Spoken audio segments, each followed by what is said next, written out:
bait has taken a seat at the table of champions. Whoa! God, look at that. My biggest one in the tournament so far. An OG Slim. With its deeply rooted Balsa origins, how do you build on success? Make it bigger? Better? Started off with Slim, but the next bait in that lineup is Tiny. OG Tiny.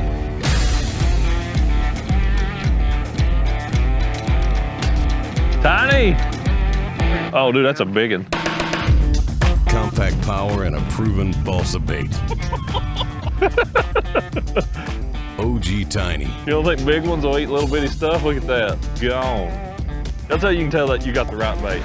A new line has been drawn in the sawdust.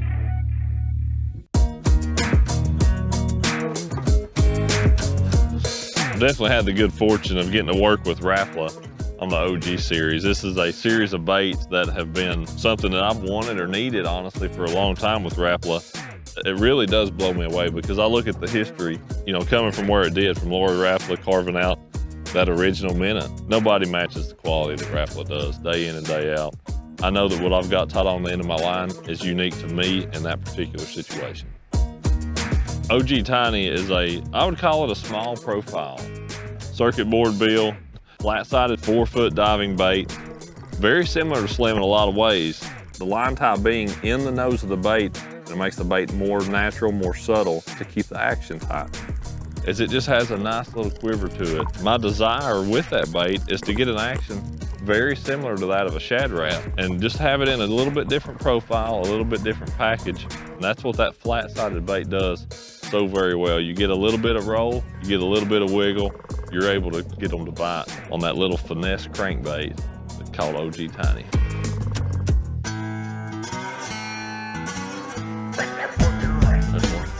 That fish was up shallow on that little point, just easing that little bait along. Just a soft bite, and that's a lot of times on that little finesse crankbait, that's the way those bites will be, and that's the benefit of that bait. It's really lightweight, so that bait, it doesn't give the fish a lot of leverage to be able to throw it out. VMC number 5 short shank hybrid trebles tied on, and you're going to be using exactly what I'm using. Where I live, they feed on shad, they feed on crawdads, they feed on bluegill. Throw something that looks like one of those three, probably going to be a good chance you're going to be able to catch fish on it. That's what I'm trying to do here. I'm throwing a crawdad colored crankbait. It's early in the year. They feed on shad all the time, but once those crawdads start coming back out in the spring, a crawdad colored crankbait is definitely hard to beat. So we've got 19 colors coming in Tiny, and it's honestly a star-studded mix, such as Live River Shad. I mean, an excellent clear water color. The 5 newest pro-inspired colors, such as citrus, root beer, chartreuse root beer, but we've also got 5 brand new ones that are coming out in Tiny. That Coosa Special, that is a color that can be a dynamite one. It's a lot of colors to choose from, and the great thing with that, everybody's gonna find something in there that they like. Dude, that fish stomped it. I switched up colors. There's one. Got another one. Oh, yes. Good night. I mean, I don't just throw the bait out and just reel it straight back in. I'm gonna reel it, I'm gonna give the rod tip just a little twitch here and there, especially if I feel it come across something that feels a little bigger than other stuff down there along the bottom. Making contact with wood, making contact with rock, whether that's big rock or gravel, that's definitely what you want to do with this bait. Not only do the fish feel that vibration, but it also makes just a little bit of sound, and I think that they definitely key in on that. And I really feel like that circuit board lip makes a different sound, ticking those rocks. There he is. I've literally thrown it 6 times and caught a bass. I just caught one. Let's go home. Oh, another one. Another one. Oh, pretty good one too. 8 cast and caught 2. How many you want to try to get yourself some? If you got any you can spare, brother, can you let a brother hold about 4 or 5 of them? Just hold them. You ain't got to give them to me. Just let me hold them.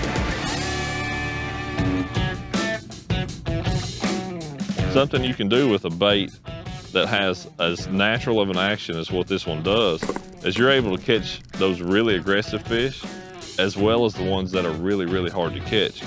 They don't want to feed on it right now. There's a lot of shad in here. There's a lot of real stuff. You can tell by the gut on that little dude. I want something that's going to work all the time. Fun fighting them on that spinning tackle. A little medium light action rod, braided line. Got it pinned in there pretty good. Just easing that bait along, bouncing it. Bass live, you know, all across this country. So something that's going to catch them from coast to coast, north to south. They are in here everywhere. You got one? But I'm able to put this bait in my boat and use it in so many different situations.